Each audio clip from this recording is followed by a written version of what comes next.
Welcome to the Cinema Australia podcast with Matthew Eels. Did you know Mum kept our old house in Munro? You're not thinking of going back there, are you? Clare Curtis. Big shot doctor's back. How long are you here for? Just till I get the place sorted. Call me if you need anything. I just think you should be careful. What are you doing here? You hired a handyman, right?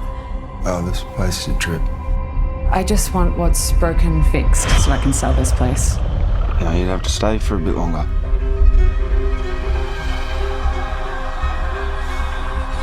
What was the other reason you stopped practicing medicine?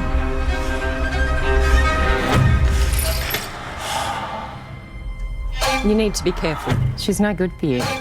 What is your problem? It's never your fault, is it? Do you remember the last time we swam out here together? What is it? It's just in my head. You see her? She's gonna get you in trouble all over again. No, it is different now. It is. It's worse.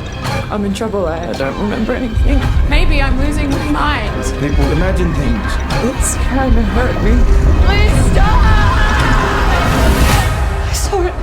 I saw it. So what?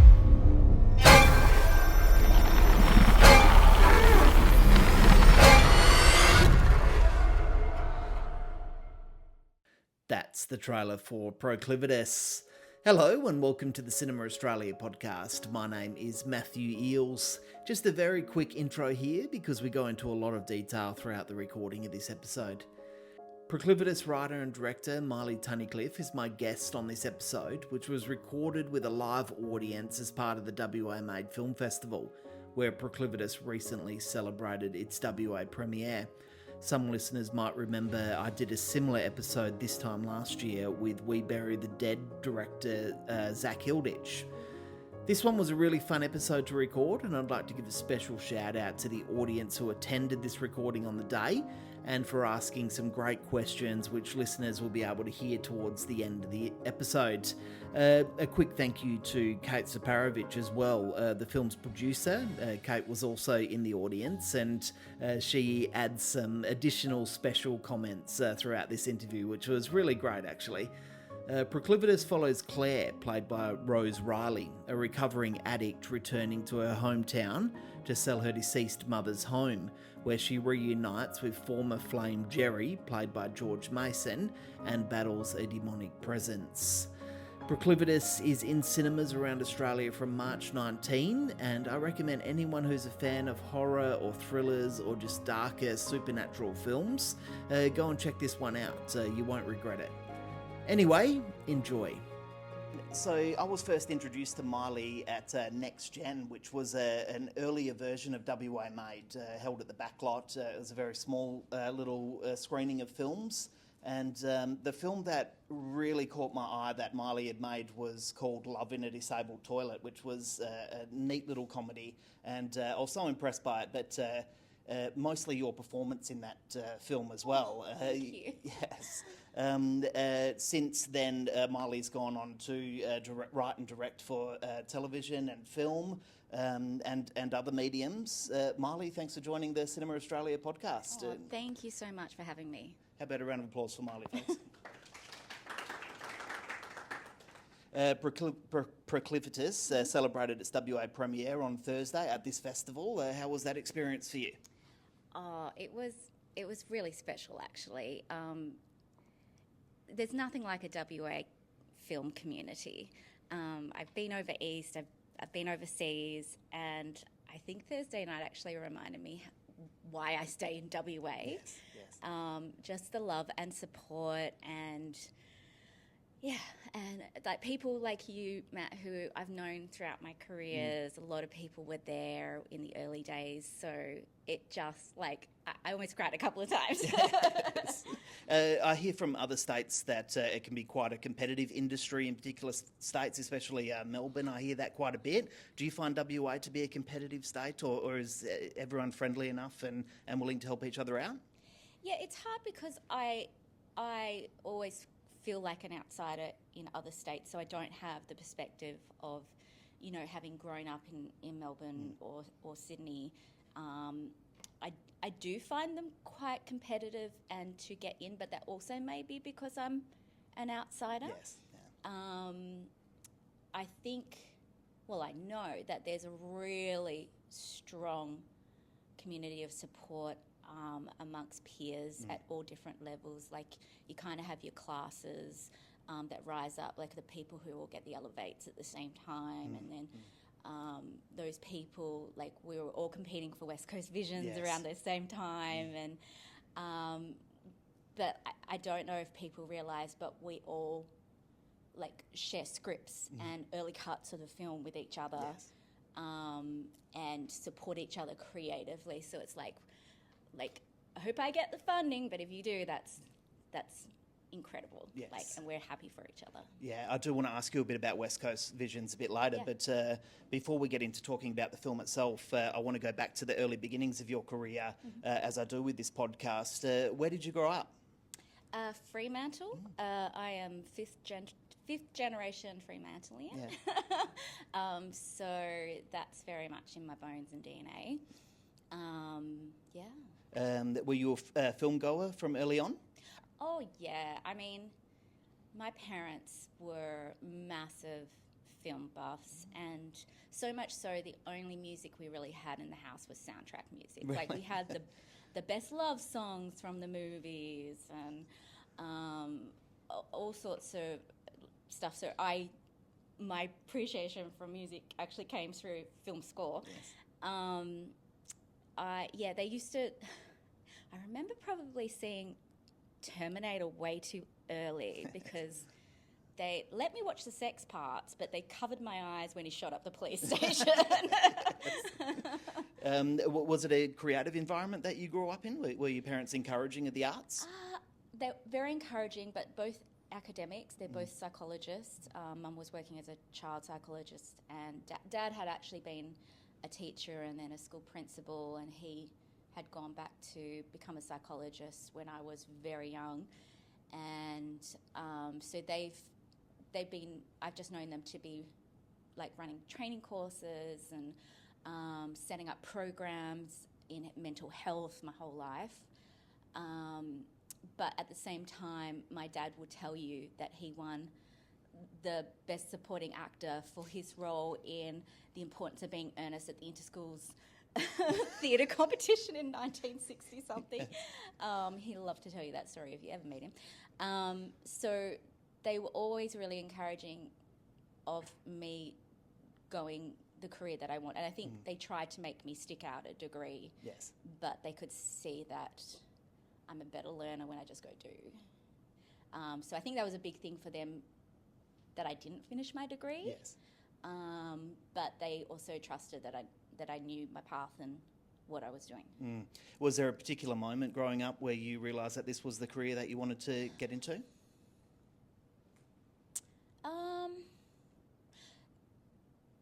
It's interesting when I look back at, like, 'cause I'm also an only child, so I spent a lot of time in completely imaginary worlds on my own. I used to spend whole days on school holidays forming a production, setting up the lighting with my bedside lamp, and then bringing my parents in and putting them on chairs and performing under the spotlight. Yes. A whole production I had created to the Barbie and the Rocker soundtrack or whatever it was. I think looking back, and it's interesting because I always thought my path was going to be as an actor, and I suspect that may have been because growing up in the 90s, the only path really I could see for women was in this industry was visibly as a actor. But looking back, I could see that I was always writing. Like, I made this whole play and directed it in year 2, and we toured around the different classrooms. My mum made the costumes for everyone. Yes. So I can see I always kind of was a writer and director. I just didn't realise that was a possibility for me. So you were always a confident person in that kind of work? I guess so, yeah. I've asked my parents, so it's probably really annoying, but yeah. You're a New York Stella Adler trained performer. What did you take away from your time there? That's when I became a writer, Yeah. to be honest. I went over when I was 26 or 28, something like that, and I had just done my first feature film here as a support in a local independent film, and I was like, I'm getting ready to do the next, and I'd never actually done any proper theatre training, so I thought I'm going to go to Stella Adler for the 6-month program and do that, and I went over, and it was just an incredible time. Like, I ended up staying there for about 9 months until the global financial crisis, when all my money in the disappeared in the exchange rate crashing.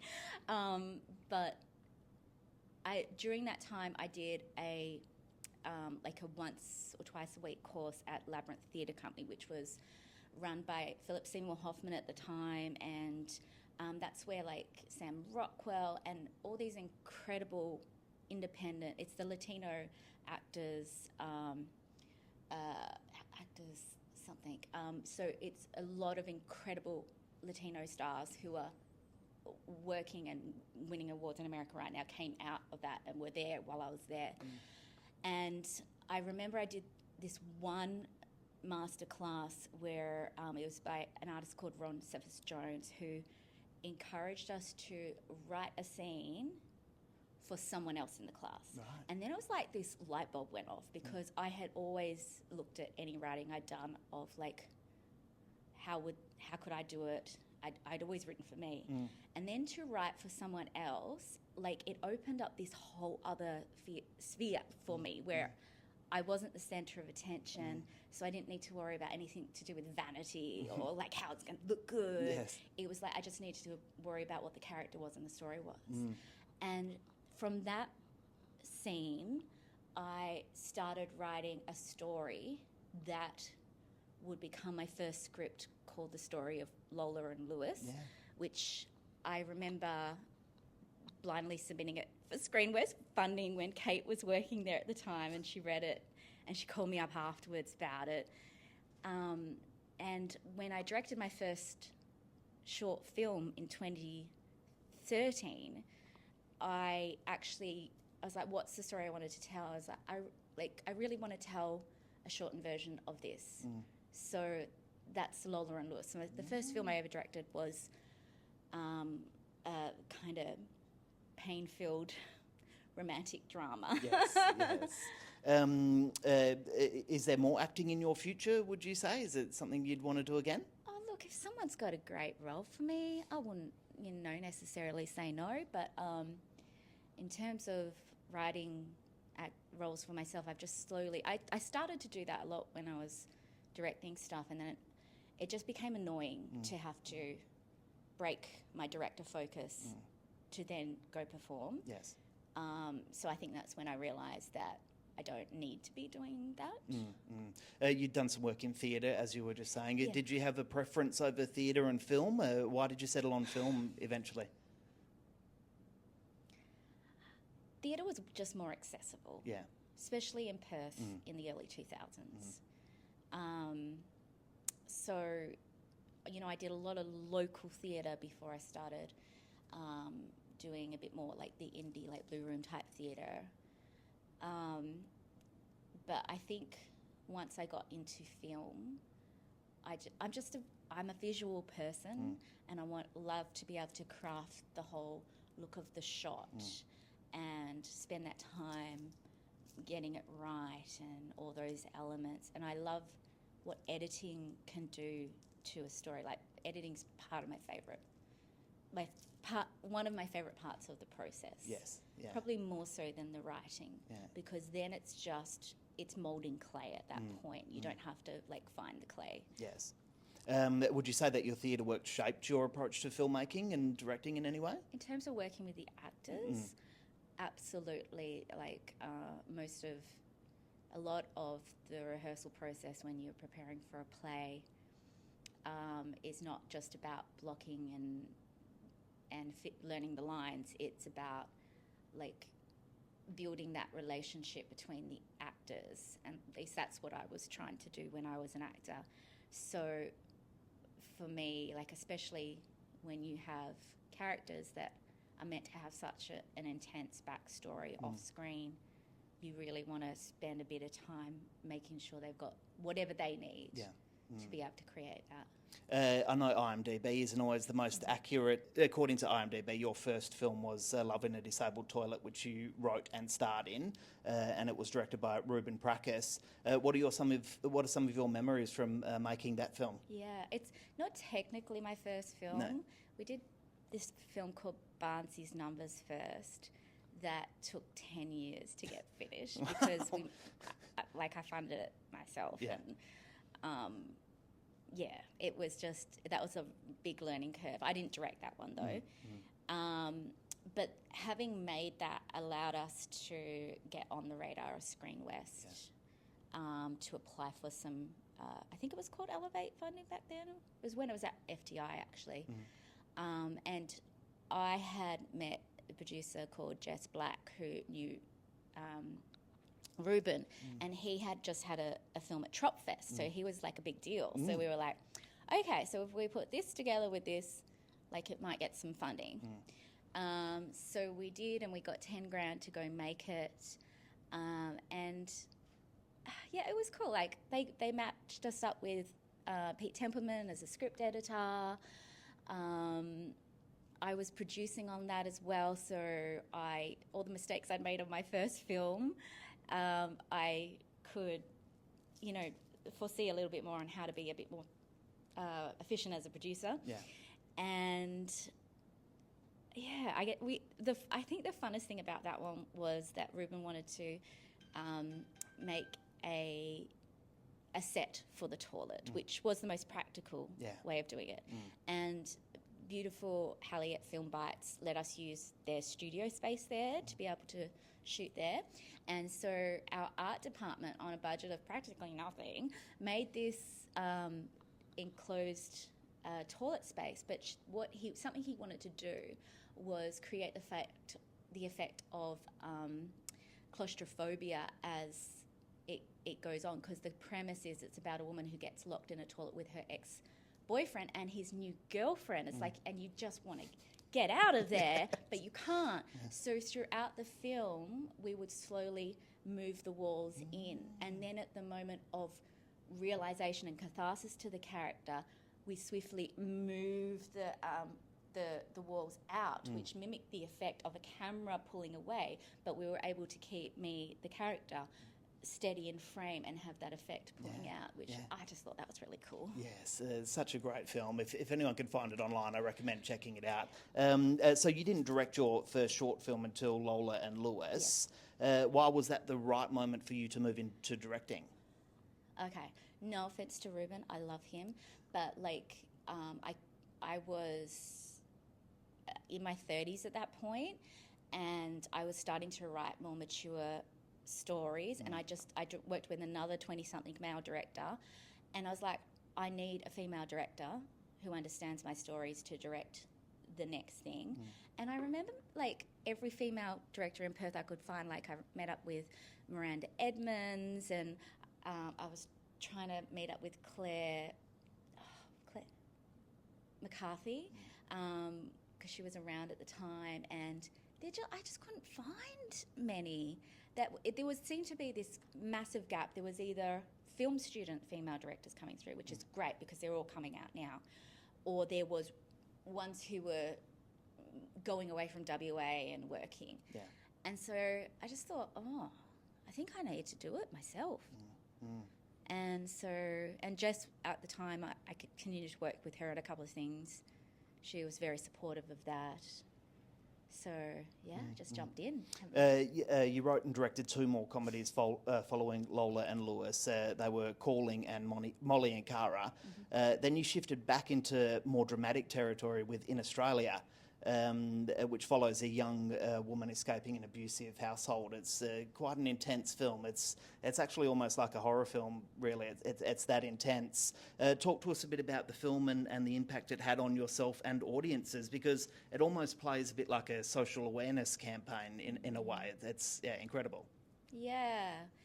So that was around that time I was really trying to figure out how to make the leap from short form to long form storytelling, because I'd made quite a few shorts and web series. One of them had been commissioned by SBS, and I was just like, I need to step up now. It's the right time. And part of it was looking at what first-time directors were getting up, and the easiest genre is going to be horror or thriller. So I thought, okay, well, I love horror as well. I just didn't think I was ever going to make one. So I felt like I needed to practice in short form, and I also thought, financiers, producers, funding bodies, they're going to want to see that I can do this because I only have a history of comedy. Yeah. And at the time, Jordan Peele hadn't quite come through, and some of those other, like Zach Kreger wasn't on the radar yet, and all those people who have come from comedy backgrounds and now work in horror. So it was really such an oddity for a comedy person to want to do a horror or psychological thriller. So came up with this concept that was very near and dear to both myself and my producer of that film, Amelia Jolikoska. It was close to our heart. It was around the time there'd been so many horrendous killings of women by partners in Australia, and there was so much awareness, and it was really at a peak. And that kind of came about why we were developing the film, and we were like, okay, like this really is the right film for this time. So, like, that being said, you never want to do a PSA with your films, really, unless you're being paid by some organisation to do that. Yes. So we kept true to what was the entertaining story, and we questioned whether or not to put that statistic at the end of the film. Yes, I was going to ask you about that. It felt right at the time because of the amount of like anger and in society by women at the time. It felt right to voice that and add that statistic for awareness as well. And I'm glad we did it, because the story is about a woman whose story could have been really tragic. Yeah. But I always tend to choose the more hopeful endings. Yes. You wrote for television on The Heights and 100% Wolf. Is it much the same writing for television it is a short film? No. I mean, anything you do independently, it's just you're able to do it in your own timeline, in your own style. But TV, especially when you're a writer for hire, like I was on both those projects, is very rigid, and there's set processes. Like you'll go in and be a part of the main writing team for a period of time. It can be a really short period of time if they only want you to plot your episodes, or if they want more contribution to the whole story, they get you in earlier. And then once you've done that, you're sent away with everything you need to be able to deliver a script outline, which you then do, and that's maybe like a 5-page treatment of basically of everything you've talked about in the room, how it would work as an episode. And then once that's approved, you go and you do your first draft. Scene breakdown first. Scene breakdown and the outline are often the same thing.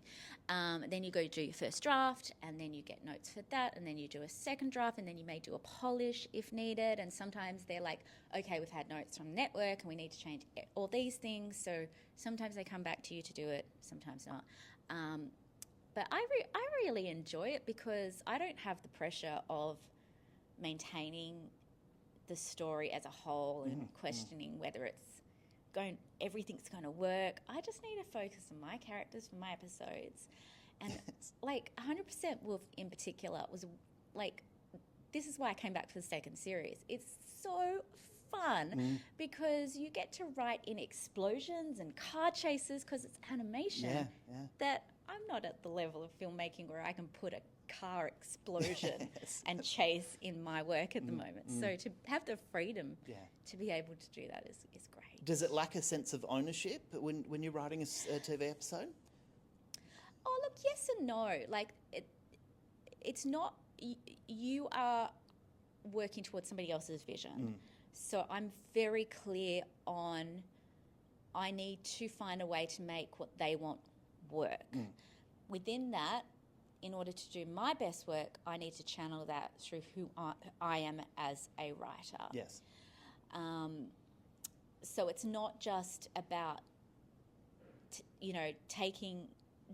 just doing what they say on paper and sending that off, because a lot of people can do that, but what they're hiring you for is to bring that extra 10% on what they've given you, to bring a bit, I put in so many things that we didn't discuss in the room but came to me while we were writing, and it just made sense.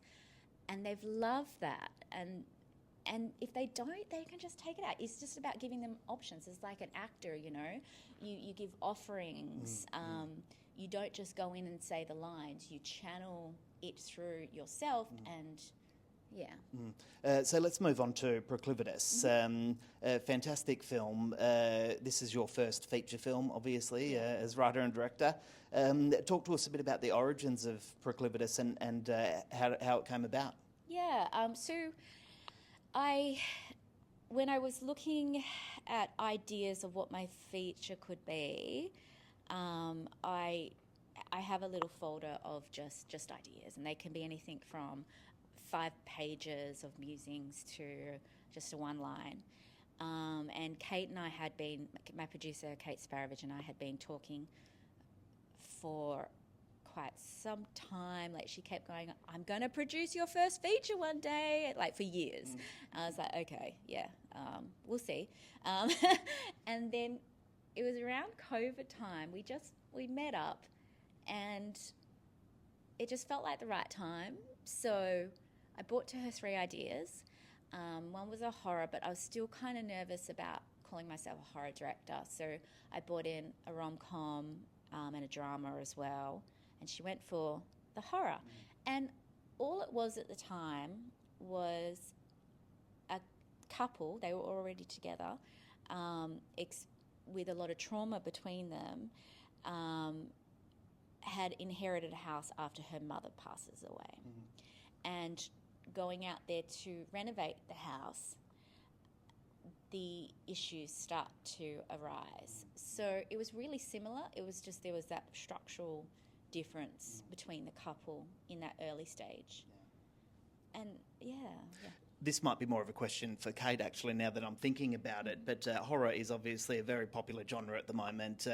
It seems a little bit easier to get horror funded than it is to get other things funded. Were you conscious of that at the time, as well as Kate, that it might be a bit easier to get funding for this? 100%. We had those discussions. Yes. Like, Kate is as practical as me when it comes to paths towards production for who we are and where we are in our careers.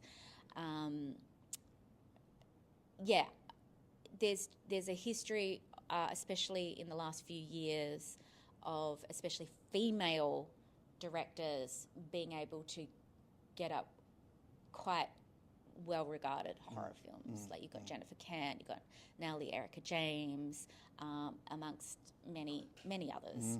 So that felt like, it's never easy. I don't want to say it's easier, but it felt like an easier path than trying to get up, say, a comedy. Yes.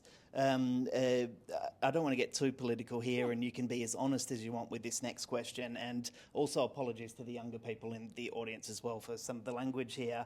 But the film did receive a $1.25 million West Coast Visions grant, which is obviously life-changing for any filmmaker. A filmmaker told me recently that receiving a similar grant from Screen Australia, it was, meant that they had to swap out a sex toy in the film for a cucumber. And they were almost forced to do that. It was one of the conditions of the funding.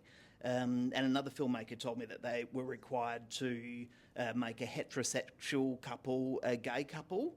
Obviously, any grant is life-changing, as I said, but I'm wondering if applying for the grant and receiving the grant altered anything in the script, or were you asked to change anything?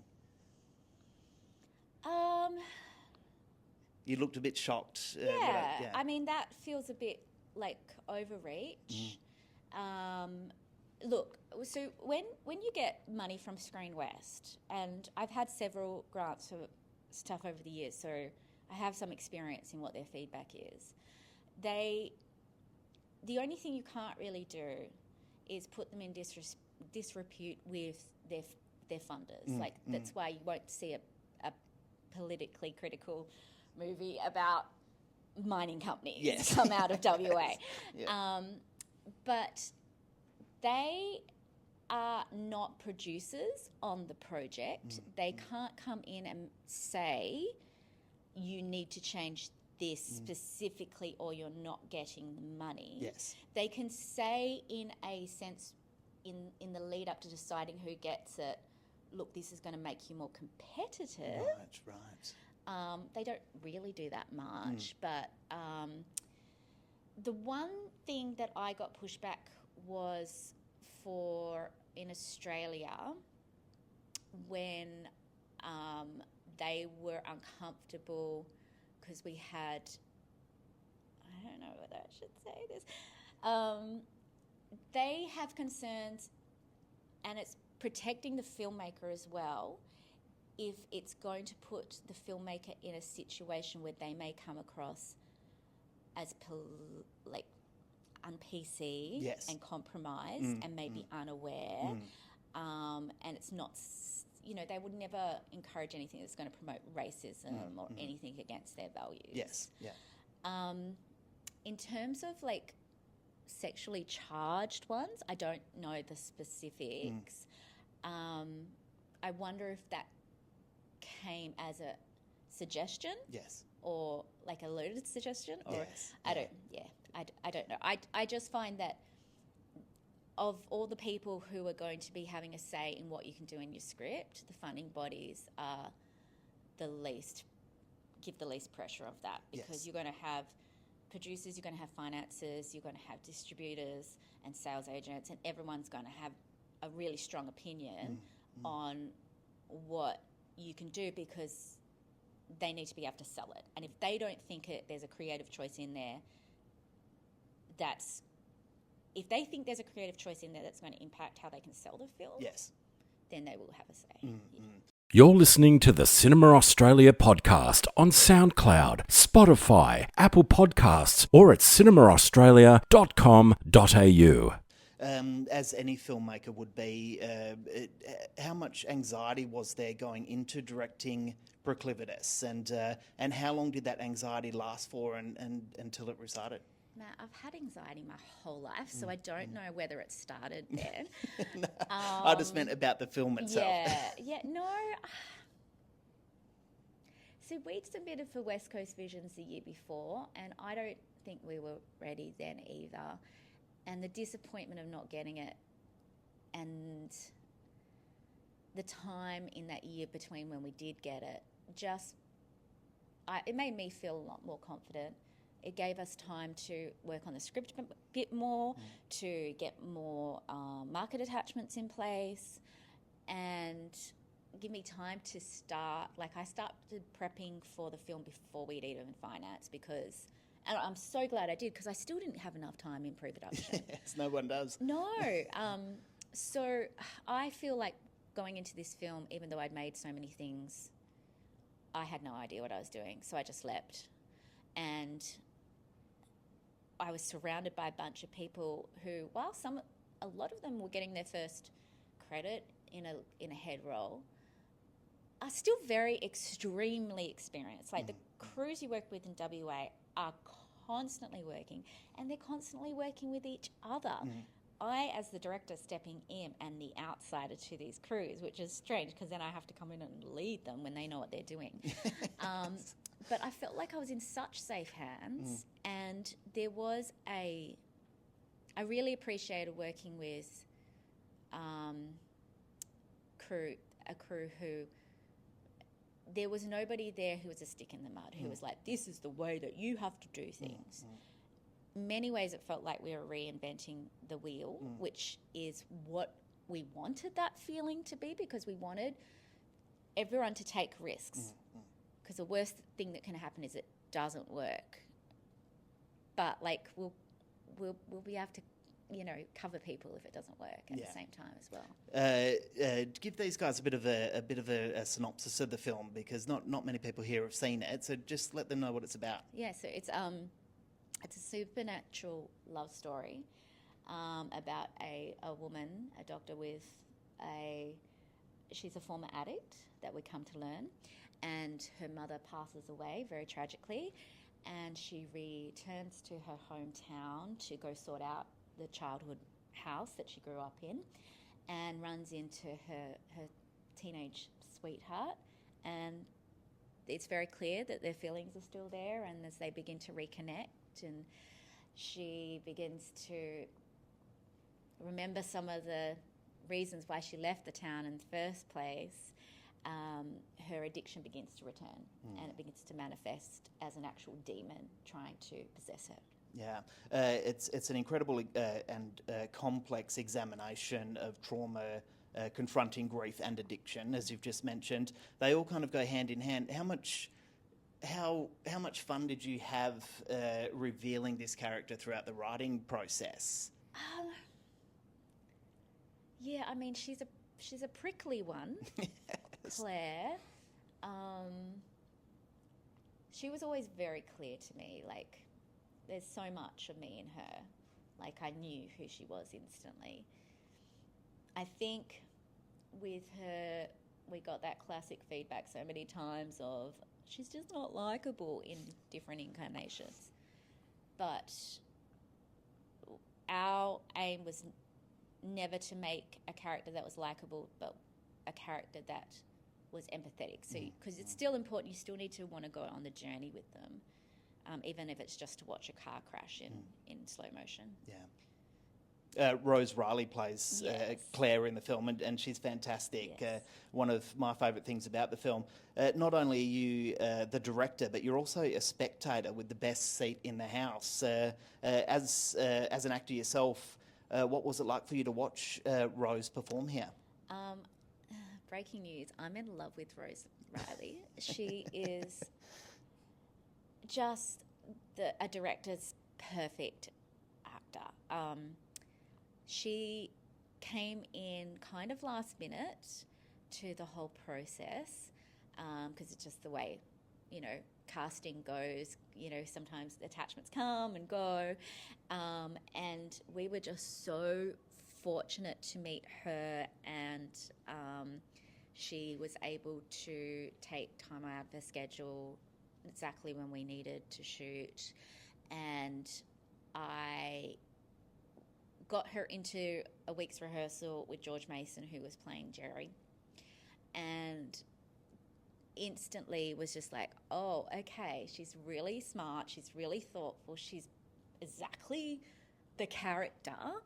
And I just remember that first day, because you never quite know, because rehearsal is so artificial in so many ways, and you're not quite going there because you don't want to spend it all in rehearsal. So that first day shooting the bar scene, where we shot at Honky Tonk and Freo, and they just go in and they're sitting in the booth doing this scene.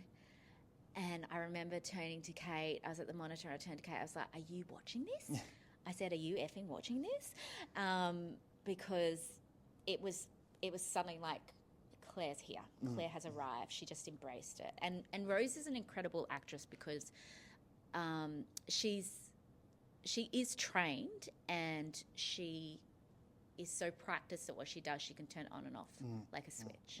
She's one of those actresses which I hear someone like Toni Collette is like, they're laughing 1 minute, they're crying for the depth of their soul the next. And she was able to take any direction I had, even when it was terrible, and just interpret it through her body and bring it. Yeah.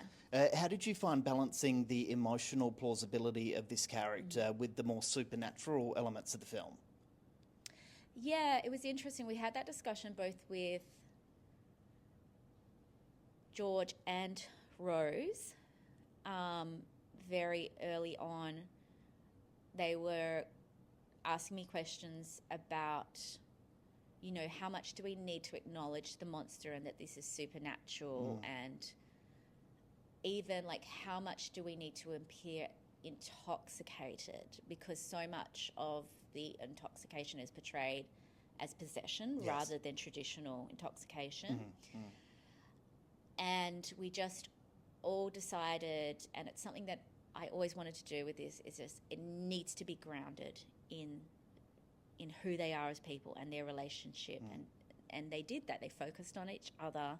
They focused on just that fear of vulnerability and facing pain, and reacted to that rather than, having to,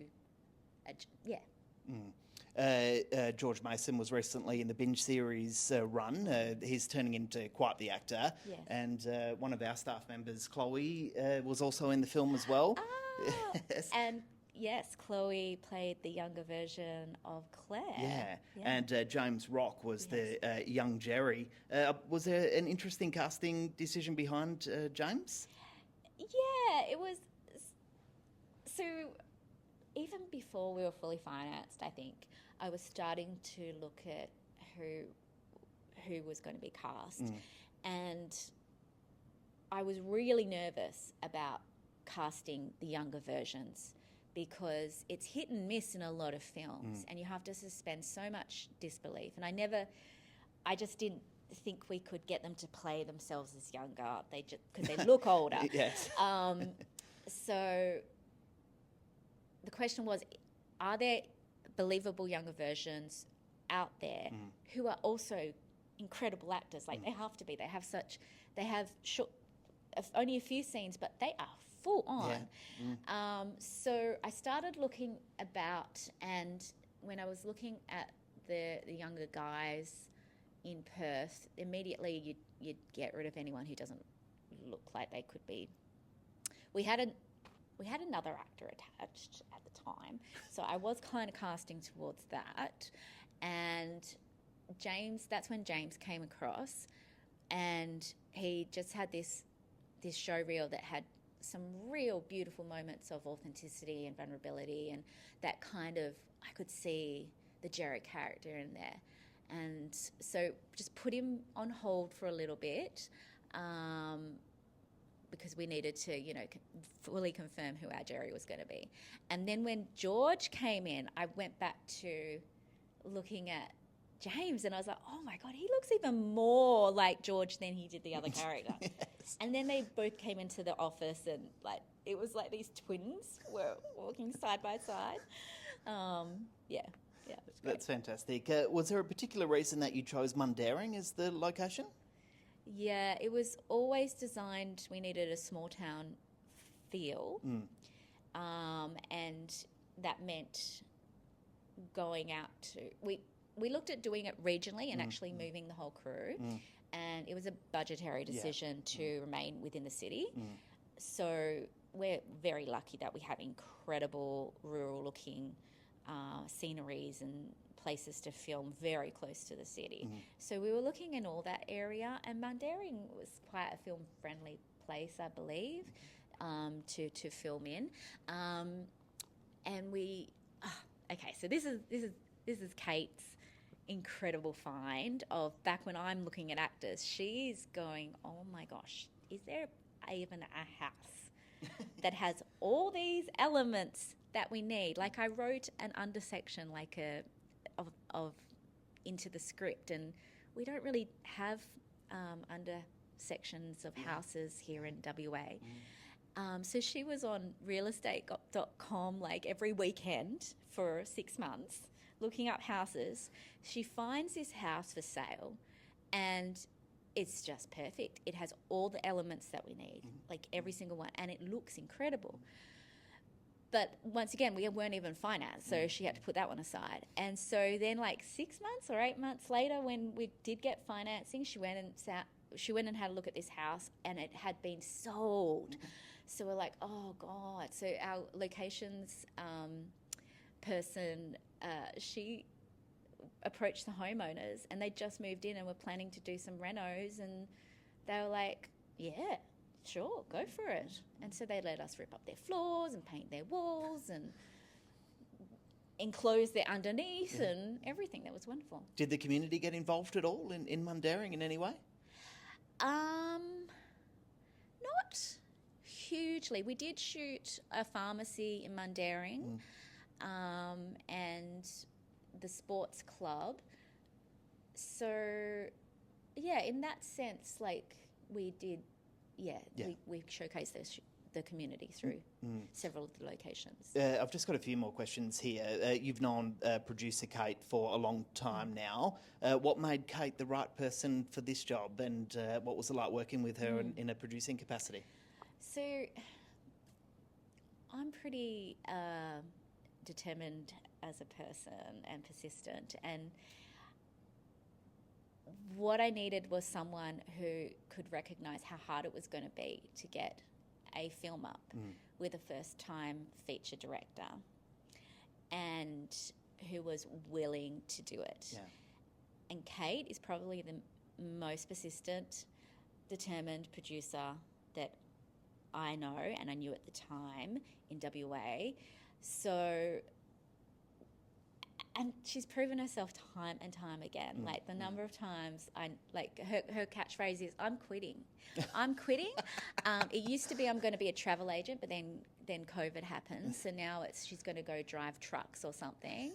But that's like her pain point threshold, and then she finds a solution. Yes. Yeah. And to have that type of tenacity and persistence in this industry, like, I know some of the battles Kate has been through, which I haven't had to deal with being in my position as a director. And I've just been really appreciative of her sticking in there, like, through so much pain and tears sometimes, and detriment to her own family, to be able to make this film and get it where it is. Yeah, it's an incredible sacrifice. I can't have Kate here in the audience without returning some praise to Miley. Do you want to say a few words about Miley? How could I not? That was so beautiful. Thanks, Miley. No, it was always, like as Miley talked about, when I first read Lola and Lewis, I knew that she was someone that I was going to work with. And we met so many times to talk about our perspective of the industry and what we wanted from it, and it just, I don't know, it was just so obvious, and like, you know, it's such a joy as a producer to be able to help make these opportunities happen, to showcase someone's incredible talent that people don't recognise yet. Like Miley's going to do amazing things in the future, and I feel so lucky that I get to say I produced her first feature. She's amazing.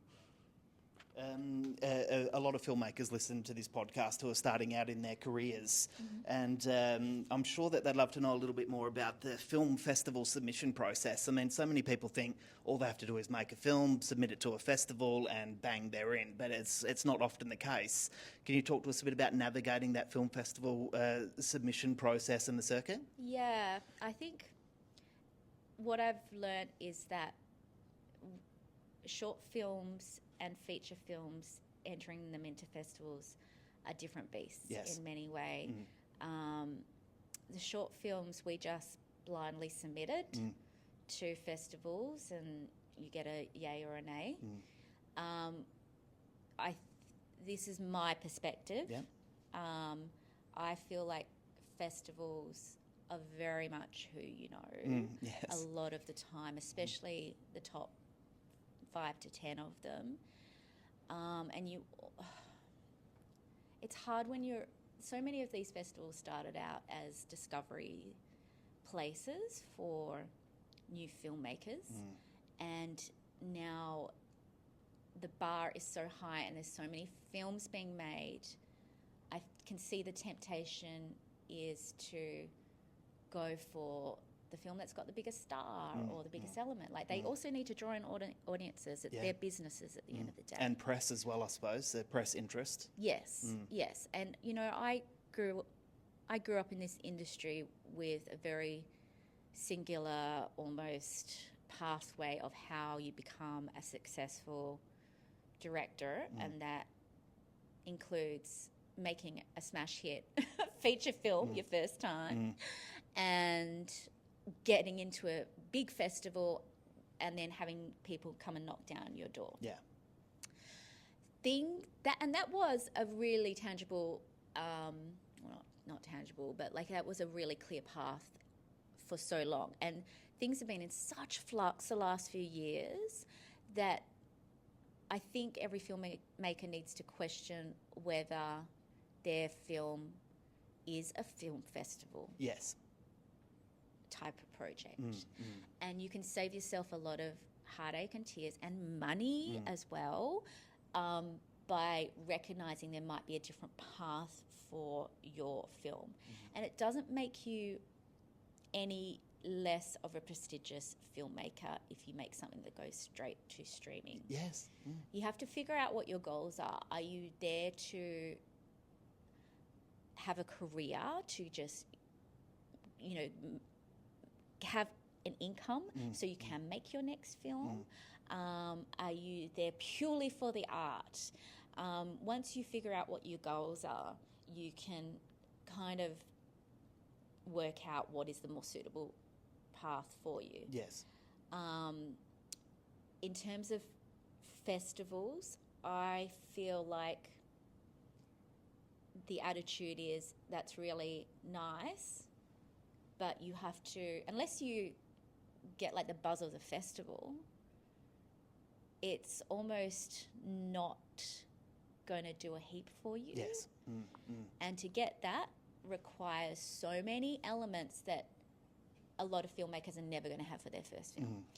I remember when, so I'm a perfectionist, and I have been crippled over the years by, I don't get writer's block, I get perfectionism block. If I can't do something perfect, I find it really hard to do anything at all.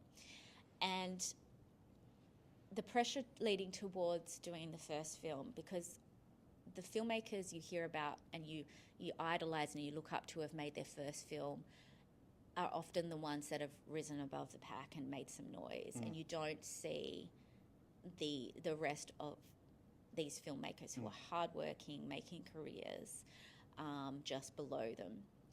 And I remember reading this article years ago about the top 20 emerging, they called them emerging filmmakers in Northern America / Europe or something.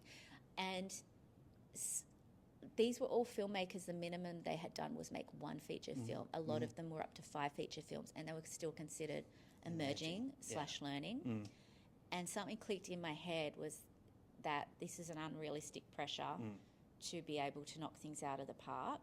That should be a pleasant side effect of you making a film. Yes. The goal needs to be to keep learning, become better at what you're doing, and take that pressure off. And for me, I keep telling myself, don't aim for perfection. Just do it, because you'll hold yourself back otherwise. Like, I told Kate, and I remember telling all my reps, because I wanted to be held accountable as well, that I'm not aiming to make a perfect film. And I know I didn't make a perfect film. I know there's issues with it. But what I'm aiming to do is to take enough risks that there are hopefully several moments in the film that people go, there is something so exciting about this filmmaker, I can't wait to see what she does next. Yes. That's how you get the next gig. Such great advice. It's fantastic. Does anyone have any questions based on what Miley said throughout the podcast? You're welcome to... Yeah. G'day. Yeah, I really enjoyed the film. One of the people who saw it. something I really appreciated about it was some of the subtlety in the imagery and storytelling, like when someone grabs something from that colourful jacket and then someone else grabs something from a bag, and you start to put things together that way, but it's not very obvious. Is it hard to balance that kind of storytelling subtlety versus kind of hitting people over the head with it? And do you worry about our audience is actually going to pick this up if I make it too subtle? Yeah, it's interesting, and that's something that we played around with a lot in the edit. But it starts when you're in script stage. You don't have any of the visuals. So I often overwrite so that when you read it, you know exactly what the intention is. But I know that when I write something, especially for actors' dialogue, and I tell them, lose lines if you can do it in a look, like lose lines. And Rose and George both did. And then in the edit, we're there and we're like, they've said it with that look, let's cut that line. We don't need this moment because it's reading. Or it's actually more interesting to be a bit more ambiguous at this point rather than confirming that this is what's happening with a character, because we're going to confirm it in 15 minutes' time. So let's leave it as a question at this point. So, and that's part of the reason I love the edit process as well, because you get to really rewrite the film in so many ways. Anyone else have a question?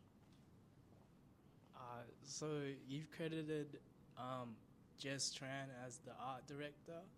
I was wondering, how did they help you make your vision into life, and what do you look for in art director? Mm-hmm. So you know Jess, or you work in? I just saw her. Yeah? Do you work in that field? Oh, okay. So I like to think that the art director is kind of the producer to the creative director of the art department. And Jess is so incredible. She came in and she was probably one of the more experienced crew members working on our set in that department. And because we had Courtney Mulvaney, Mulvey, sorry, Courtney, as the art department head, and that was her first time taking on that role. So I think she would say she really appreciated having someone like a Jess coming in to support her and to let her know what she can do here and how much leeway she has budget-wise to do here. And yeah, just some of because when you're working in low budget, you can't just pay your way through solutions for films. You often got to really think of outside the box on how you're going to create something or create the effect of something without being able to afford to pay for it a lot of times. So, yeah. Like one example is Courtney had this vision for this incredible wallpaper in the bedroom, this red. She showed it to me. It's like red and vivid, and I was like, I love it. And she's like, I just don't have the money for this wallpaper. And then she comes back later on, she's like, we're using material. And up close, you can tell it's material, but on screen, it reads like rich wallpaper. I had another question up here. You talked about treating the filmmaking process as really a learning process. Can you share any other lessons from this movie that you feel have helped to grow you as a filmmaker? What area do you work in? I do EPK and BTS documentaries. Oh, yeah. In the Trenches. Fantastic documentary. Okay, so areas of learning. Oh, there's so many. I think there's a personal growth doing this as well. Trying to find my voice as the leader in the room when I was still trying to work out a lot of the time what I was wanting to do myself. We chose to, well, it kind of came out quite organically because we had a lot of female heads of department, and even the men working on it are just wonderful. They have their feminine energy sides coming through. So I discovered that if I held more of a committee rather than a dictatorship in terms of sharing what I wanted, then that allowed everyone in the circle to come around and bring their own experience, their own expertise. And, you know, filmmaking is so hard. There's sleep deprivation, there is pressure, there is time pressure, there's creative pressure. So there's often a lot of like emotions running around, and you know there's a lot of neurospicy people who work in this industry, and it was such a pleasure to be able to let everyone be themselves even when it was hard, and then you know just hug and cry and do what we needed to do and then get on with the job. And I don't think every set has that environment that supports that. I've definitely been on sets where I have felt really shut down and sometimes bullied, and to be able to hopefully work towards a more supportive set was something that I now know how to do and I'm going to take forward. Well done. One thing that I ask all of my podcast guests is whether they've seen an Australian film lately that's really stood out to them. Because we're at WA Made, I'm going to ask you about a West Australian film that you may have seen lately that stood out for you. Oh my God. I know that I have. I'm just having a blank. We Bury the Dead, He Ain't Heavy. Yeah, well, I've seen them all, but not lately. Yeah. I'm going to go see Birthright, Zoe Pepper's film, next year, another West Coast Visions alum. So she's next week on at Somerville. Yeah. I'm very excited about that because I was in a writers group with Zoe when she first brought the script in a very early stage in. So I'm excited to see how that ended up. Yeah. But like even Jubb Clerk's film Sweet As is incredible. There's so many. There is really so many Australian films, and there's a lot of horror, indie horror as well that's getting done. Outside of the Racker Boys, like their films are incredible. There's a lot happening at the moment. Late Night with the Devil, like there's all this, Miley, thank you so much for joining the Cinema Australia podcast. I really appreciate it, and congratulations on the film. Thank you so much. You're very welcome. Thanks for listening. Find all the latest Australian film news at cinemaaustralia.com.au. You can follow Cinema Australia on Facebook, Instagram, Twitter, YouTube and TikTok.